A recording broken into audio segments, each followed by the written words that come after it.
Hello, this is my 13th lecture on abstract algebra. I am Ms. Ranjana Datta from the Department of Mathematics, the Graduate School College for Women. Today we will discuss more about ideals, and these are some theorems which are very important. The first one, theorem 1, is a field has no proper ideals.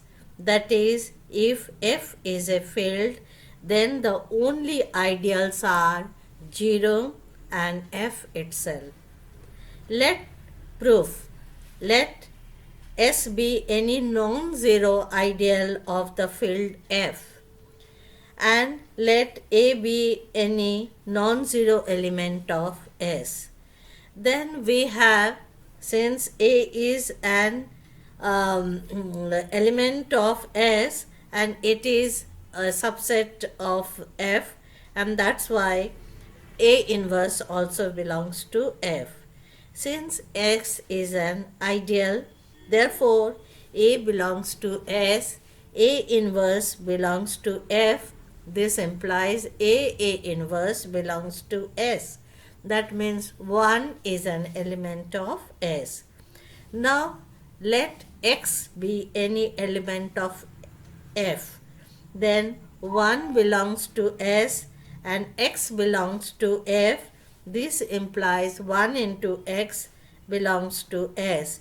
This implies X belongs to S. That is, F belongs to S, therefore F is a subset of X.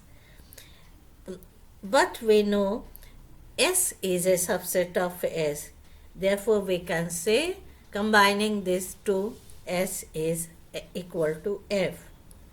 Number 2 theorem, if R is a commutative ring and A belongs to R, then RA can be written as R small r into A, where R also belongs to R, is an ideal of R. We have to prove that RA is a ideal of R. Now proof. In order to prove that RA is an ideal of R, we should prove that RA is a subgroup of R under the addition, and if U belongs to RA and X belongs to R, U belongs to RA where RA is an ideal of R, we then XU and UX are also in RA. But R is a commutative ring, therefore XU is equal to UX. Thus, we are only to check that XU is in RA. Let U and V belongs to RA, and U is equal to R1 into A and V is equal to R2 into A, where R1 and R2 belongs to R. Then U minus V is equal to R1A minus R2A is equal to R1 minus R2A is belongs to RA. So since R1 minus R2 also belongs to R, thus UV belongs to RA, U minus V also belongs to RA, hence RA is a subgroup of R under addition.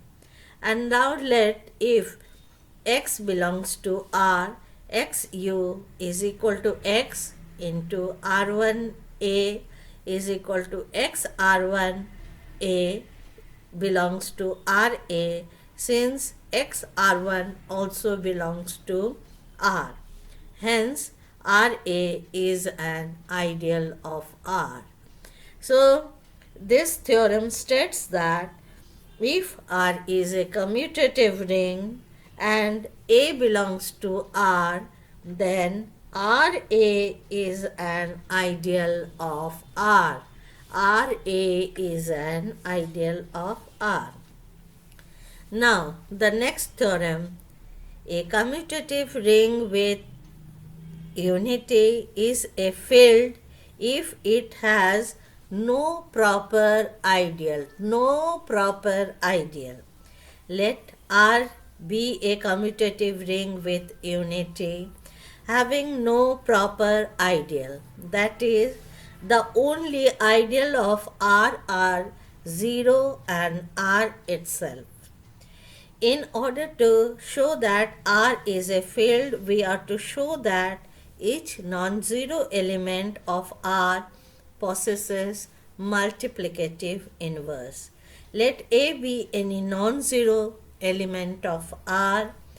Then, according to the previous theorem, RA is equal to RA is such that R belongs to R is an ideal of R.